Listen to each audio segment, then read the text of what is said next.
আমরা চাই বাংলাদেশে অন্তত এরকম 100টা ফাউন্ডেশন এই মুহূর্তে কাজ করুক বা 100টা ব্যক্তি বা কোম্পানি কাজ করুক যারা প্রত্যেকদিন এরকম 20টা 25টা করে ট্রাক ত্রাণ ওই এলাকাটিতে পাঠাবে।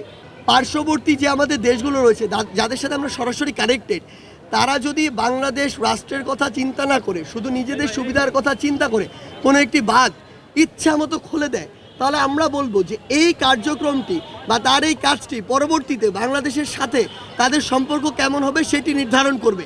সচিবালয়ে যারা সকাল থেকে শুরু করে রাত 10টা পর্যন্ত একদম উদ্দেশ্য প্রণোদিতভাবে ছিল, তারা আসলে আমরা মনে করি না যে তারা আনসারদের স্পিরিট ধারণ করে, বরং তারা আনসার লীগের স্পিরিট ধারণ করে। ওই রুট লেভেলে আমরা যারা যেই টিম 2-3 জন এখান থেকে যায়, তাদের কিন্তু প্রত্যেকটা জায়গা চিনে চিনে দেওয়া সম্ভব নয়। প্রত্যেকটা মানুষ আসলে এলাকার প্রতি কিছুটা বায়াস। এই জায়গায় আমাদের অনুরোধ থাকবে আমাদের এই প্ল্যাটফর্মের পক্ষ থেকে, বৈষম্য বিরোধী ছাত্র আন্দোলনের পক্ষ থেকে, যে যেই এলাকাতেই খাবার যাক না কেন এটার যেন সমবন্টনটা হয়, এটা আপনাদের ওই এলাকার ওই জায়গা থেকে নিশ্চিত করতে হবে। আমাদের ধরে ধরে করা সম্ভব না। এইটুকু নৈতিকতা কিংবা এইটুকু আপনার ব্যক্তিগত দায়িত্ববোধের জায়গাটি থাকতে হবে যে এলাকায় যখন যায়, হোক উপজেলা প্রশাসনের মাধ্যমে হোক ট্রাকের মাধ্যমে, একটি পাড়ায় গিয়েছে ওইখানেই খালি করে দিতে হবে, ব্যাপারটা যেন এমন না হয়। এইটুকু দায়িত্ব নিতে হবে। এবং সবচেয়ে ইম্পর্টেন্ট, 1টি বা 2টি প্ল্যাটফর্ম দিয়ে আসলে এখান থেকে ওভারকাম করা খুবই টাফ।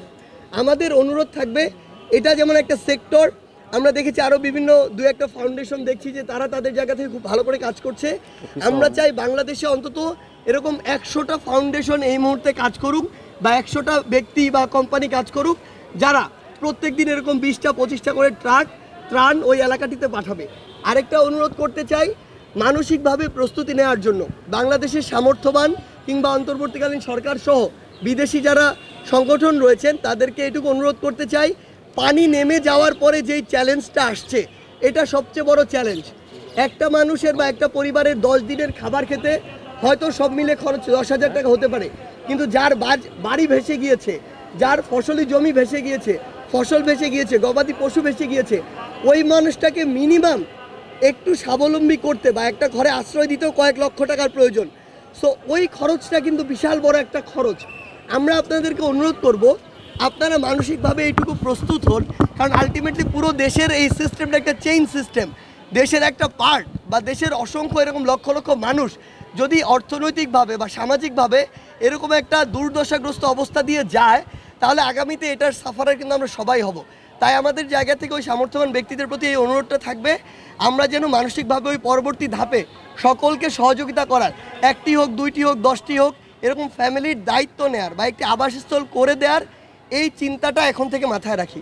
আমাদের জায়গা থেকে প্রথম একটা কথা বলি, কথাটা হচ্ছে এই যে ফারাক্কাবাদ শহর শুরু করে বাংলাদেশের যে প্রধানত 3টা দিক থেকে ভারত বা তৎসংলগ্ন যে রাষ্ট্রগুলো রয়েছে সেগুলো থেকে নদীপথের মাধ্যমে যে পানিগুলো আসে, আমাদের প্রথম কথা হচ্ছে যে এই যে কাজগুলো এগুলো অবভিয়াসলি একটি পলিসির মাধ্যমে, একটি প্রোটোকলের মাধ্যমে হওয়া উচিত, একটি নিয়ম নীতির মাধ্যমে হওয়া উচিত।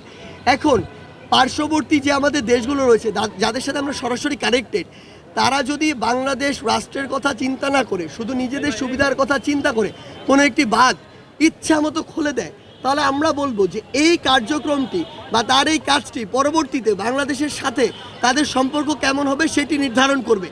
আমাদের জায়গা থেকে স্পষ্ট বার্তা, এরকম কোনো কিছু হওয়ার পূর্ব থেকেই যেন বাংলাদেশের অন্তর্বর্তীকালীন সরকারের সাথে কথা হয়, সেটির একটি লিমিট নির্ধারণ হয় এবং আমরা যেন সেটির পূর্ব প্রস্তুতি নেওয়ার উপযুক্ত সময় পাই। আমরা কখনো এটি বলবো না অবিবেচকের মতো যে আপনার ওইদিকে পানিতে ভেসে যাক তারপর আটকে রাখতে হবে, কিন্তু এটা যেন নিয়ম মাফিক, একটি প্রোটোকল মাফিক, একটি পরিবার মতো হয়, সেটি আমাদের জায়গা থেকে স্পষ্ট চাওয়া।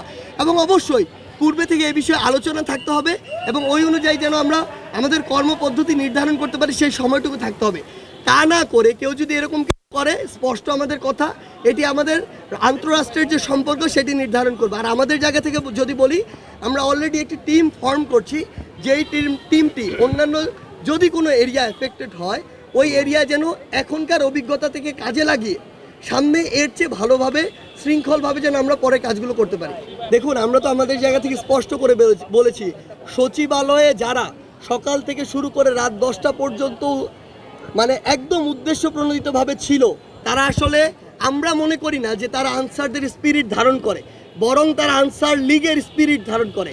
সেই জায়গা থেকে তাদের কাজ তাদের স্টেপ, তাদের সাথে আলোচনা বসার পরও তাদের স্লোগানের ধরন এবং এই বিশ্ববিদ্যালয়ের শিক্ষার্থীরা যখন আমাদেরকে নিয়ে আসার জন্য ওই জায়গায় একটি নির্দিষ্ট সাইডে গিয়ে থাকে, তখন যখন তারা অ্যাগ্রেসিভ হয়ে আগে গিয়ে তাদেরকে রক্তাক্ত করে। আপনি জানেন যে এখনও আমাদের ঢাকা মেডিকেলে এমন 2 জন রয়েছেন যারা মৃত্যুর সাথে পাঞ্জা লড়ছে, তারা আইসিইউতে রয়েছেন। আমাদের অন্যতম একজন সমন্বয়ক হাসনাত আবদুল্লাহ, উনি আইসিইউতে রয়েছেন আমাদের সিএমএইচে।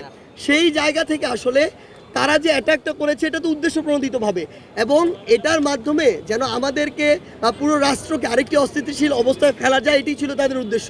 কিন্তু তারা আসলে ভুলে গিয়েছে আজকে থেকে এখনও 30 দিনও হয় নাই, 1 মাসও হয় নাই, এই ছাত্র জনতা একসাথে 16 বছরের ফ্যাসিস্ট সরকারকে পতন ঘটিয়ে দেশ ছাড়া করেছে। সেই জায়গায় তারা যদি, আমরা আমাদের জায়গা থেকে একাধিকবার বলেছি যে এরপর থেকে তারা যদি এরকম চেষ্টা করে তাহলে ছাত্র জনতা তাদের জায়গা থেকে আবার কিভাবে প্রতিহত করতে হয় এটি তারা দেখে নেবে। আচ্ছা, আমার আরেকটা কোশ্চেন, এটা রিলেটেড। এটার মাস্টারমাইন্ড কি সাবেক ডিজি আমিনুল কি না, মেজর জেনারেল আনসারের সাবেক ডিজি কি না? না, এটা আমাদের তদন্ত চলছে। আমরা আমাদের জায়গা থেকে বলেছি যে যদি তদন্ত সাপেক্ষে তার দিকে আমাদের সন্দেহ রয়েছে, কিন্তু সে যদি এটার সাথে জড়িত হয় আমরা তদন্ত আবেদন জানিয়েছি, হলে তাকে যেন উপযুক্ত শাস্তি হয় সেটি আমরা দাবি জানিয়েছি।